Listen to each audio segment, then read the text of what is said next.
boa tarde a todos. Ótimas apresentações, muito enriquecedora. Eu queria fazer uma pergunta muito objetiva para o Helder.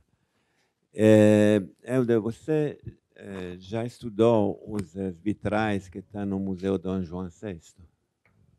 Já chegou a dar uma olhada nesses vitrais? Sim, Obrigado. Obrigado pela pergunta. Sim, eu tenho um conhecimento não aprofundado, mas eu conheço os vitrais do Museu Dom João VI. Tem um conjunto de vitrais que era do atual Museu de Belas Artes, né? Que saíram de lá na reforma, enfim, meados do século XX, tiveram a reforma, não sei exatamente o ano, e foram para o museu. São do Bernadette, se não me engano, feitos na França. E também tem um conjunto de vitrais que veio da coleção de... Esqueci o nome é um colecionador de antiguidades que viveu muitos anos em Portugal, né, e trouxe, né, na bagagem dele vitrais suíços do século XVI, datados do século XVI. Agora, esses vitrais que são muito interessantes, eles têm que ser melhor estudados, porque podem ser também réplicas do século XIX, né, com datas do século XVI. Então, assim, é um dos vitrais que eu gostaria de pesquisar, sim, estudar. São vitrais suíços, né, pelo menos a temática de cantões suíços. Olá, boa tarde. Pergunta para o engenheiro, por favor. Aquela estrutura que o senhor fez no arco, para não fender, o senhor fez uma estrutura contornando o arco, teve vários debates, né, e conflitos para saber se era feito ou não, até que o resultado ficou bem diluído na estrutura toda. Mas, por acaso, foi ventilada a possibilidade de cobrir aquela estrutura feita daquele arco em tijolos aparentes, criando um falso histórico de tijolos aparentes, com aparência devastada, para dissolver aquilo na estrutura e de forma a desaparecer? E se foi ventilado, por que não foi feito isso? Não me lembro de ter sido ventilado. Tá? Aquilo foi uma discussão meio complicada, tá? Porque existiam dois pontos de vista bastante diferentes, de não fazer nada e de fazer o que foi feito. Tá? Eu não me lembro de ter sido ventilado. Quer dizer, provavelmente, o pessoal do IFAM não iria gostar de encobrir aquilo. Quer dizer, eles não gostaram do resultado, mas acho que eles iam gostar menos ainda de botar um tijolo ali em cima. Tá? Basicamente é isso. Minha pergunta vai para o Marcos. Então, Marcos, eu sou o Padre Márcio, diocese de Volta Redonda. Nós sabemos bem que consegue-se captar, pelas leis de incentivo fiscal do Estado, recursos para execução da obra. Você citou algumas empresas que geralmente financiam essas restaurações. Também a opção de você captar para projeto executivo e básico. Você saberia identificar também as empresas que financiam projetos? Para o ICMS, desculpa, não registrei seu nome, mas para o ICMS agora... Márcio. Para o ICMS, eu agora não lembro. De fato, a gente fica um pouco refém, manobrando as ferramentas o tempo todo para gerar as análises, e agora não está me ocorrendo. Para o ISS, com mais facilidade. Mas para o ICMS não me recordo. Posso apanhar seu contato e fazer essa análise depois. Para mim já é coisa fácil. Tá? Marcos, é o Padre Júlio aqui, Basílica Imaculado Coração de Maria, no Meia. Opa! Caiu meu celular. A questão que eu pergunto é a seguinte: a gente não entende muito desses trâmites, mas o proponente ele pode indicar um patrocinador para possível habilitação?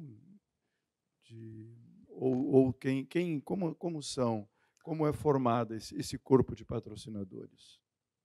No caso do corpo de patrocinadores, de qual lei de incentivo? Para Rouanet, ou enfim. Tá. Para Rouanet são todos aqueles que recolhem o imposto de renda a partir do lucro real, eles estão habilitados a fazer o aporte. O aporte hoje né, o depósito em uma conta que é bloqueada até o momento que se alcança o mínimo de captação e ela passa em partes para uma conta chamada conta movimento.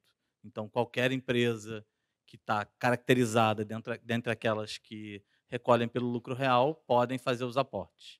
No caso do ICMS, eles se cadastram, né, indicando quais são tem até no site do Desenvolve Cultura, aparecem lá já as principais empresas que cadastraram a intenção de aportar.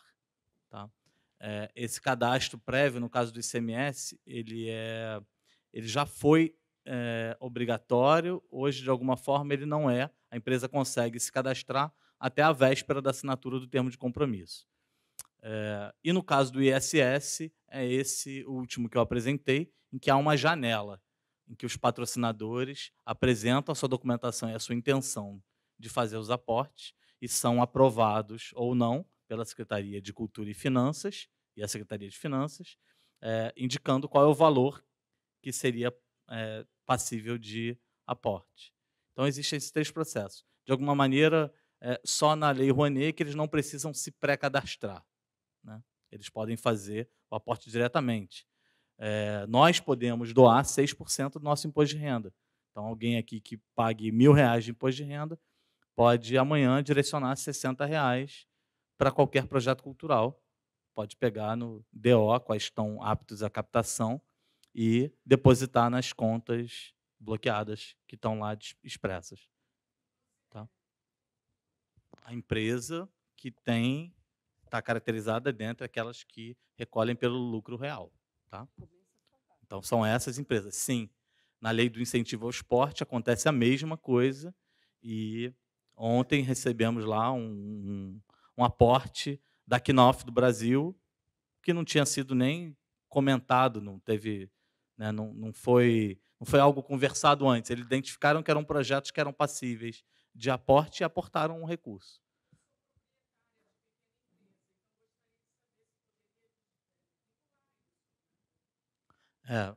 Nesse caso, não, porque precisam ser empresas que recolhem o imposto de renda pelo sistema do lucro real e não do lucro presumido. Eu imagino que uma pequena empresa faça o recolhimento através do lucro presumido, mas é melhor consultar os contadores e tal. Não, a princípio, o único critério estabelecido é empresas que recolhem por lucro real. Oi, bom dia.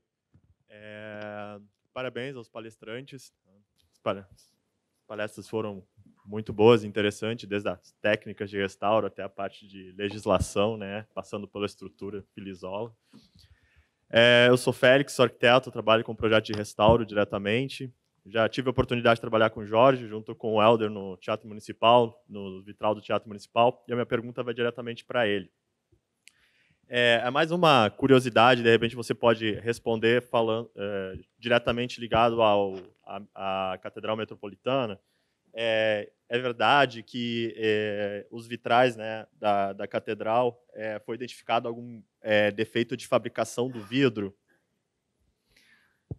Olha, eu não me aprofundei, né, até conheço de ir lá visitar, conhecia a oficina, mas assim, eu não me aprofundei em nenhuma pesquisa sobre análise sobre os vidros.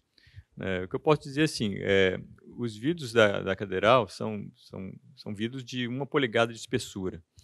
Né? Então, um dano ali, né, até eu ouço falar lixiviação, alguma coisa nesse sentido, até causar um dano que seja assim, necessária a substituição, vai demorar muito, né? A não ser que ele mude a tonalidade do vidro, por algum motivo. Mas qualquer ação, aí talvez a sua pergunta vá em relação a essa preocupação, qualquer ação de restauro tem sempre que levar em consideração a matéria original, ali, existente, no caso, né? Que são vidros produzidos no Brasil, né? Por um vitralista, que é vidreiro, né, que foi o Lawrence Heimar, não sei falar direito o nome alemão, e que também trabalhou no projeto. Então, eu acho que é uma singularidade que a gente não tem em outro lugar, né? Uma quantidade de metragem gigantesca de vidro. Eu não acredito nunca em 100% ruim, tá? Tem algum problema em algum tipo de vidro, porque cada vidro de cor diferente ali é um tipo de vidro que leva, né, componentes diferentes. Se tem um ou outro com problema, né, pode ser que não seja a grande maioria, tem que se estudar.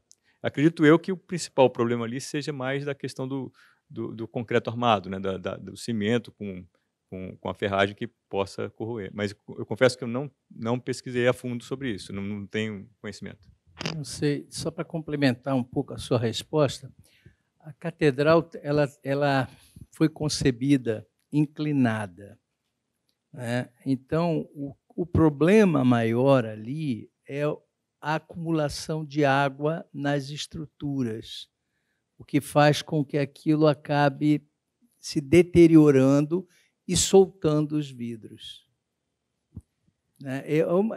O maior desafio ali é resolver esse problema da inclinação e também o acúmulo da água de chuvas, aquela coisa toda que vai ficando ali, né? E deteriora cimento. Sim, exatamente. E a gente percebe, até por tentativas de tentar resolver esse problema, olhando o vitral por dentro, que você tem rufos de cimento, né, que tiram boa parte da luminosidade do vitral. Então, a gente percebe que ocorreu isso.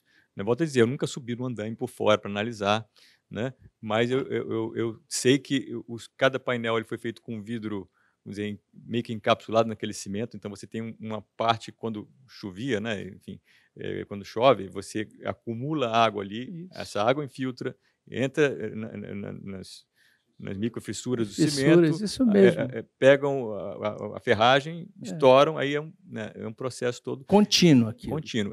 O que talvez seja uma solução, e eu acho que até já tem lá, né, tem uma vidraça de proteção, né, que foi feita. A né? minha pergunta está nessa direção. Exatamente. Aí. Estudar uma vidraça de proteção que seja adequada, estanque e que permita a ventilação. Né?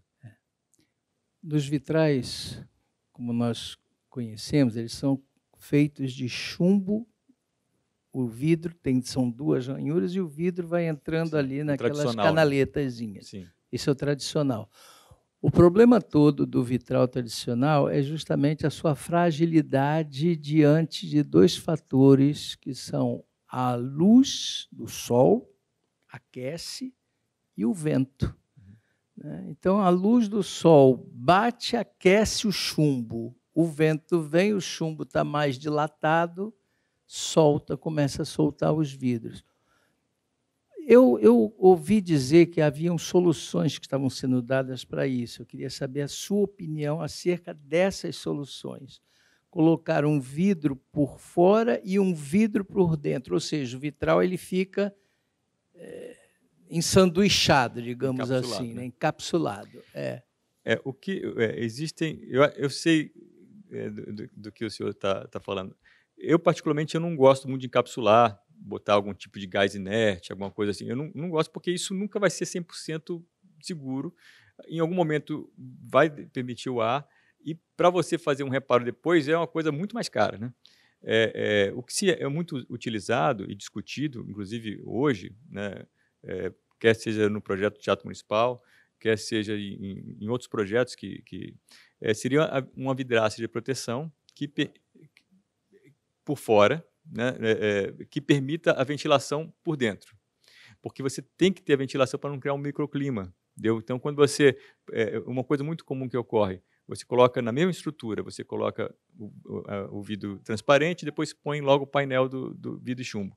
Então, você cria assim, um local sem ventilação que você pode gerar um problema ao longo do tempo, quer seja pela umidade acumulada, né, que um dos fatores que mais agridem o vidro é essa umidade da condensação, né, que normalmente ataca até por dentro. Né? Então, se você trabalha permitindo a ventilação, e a ventilação ela é tipo com efeito chaminé, a luz de fora, o calor incide sobre o vidro, mas você tem um espaço com ventilação embaixo, ventilação em cima, vedado dos lados. Então, e cria um efeito chaminé que naturalmente ventila, mesmo sem ter vento, né, digamos. Muito obrigado, viu?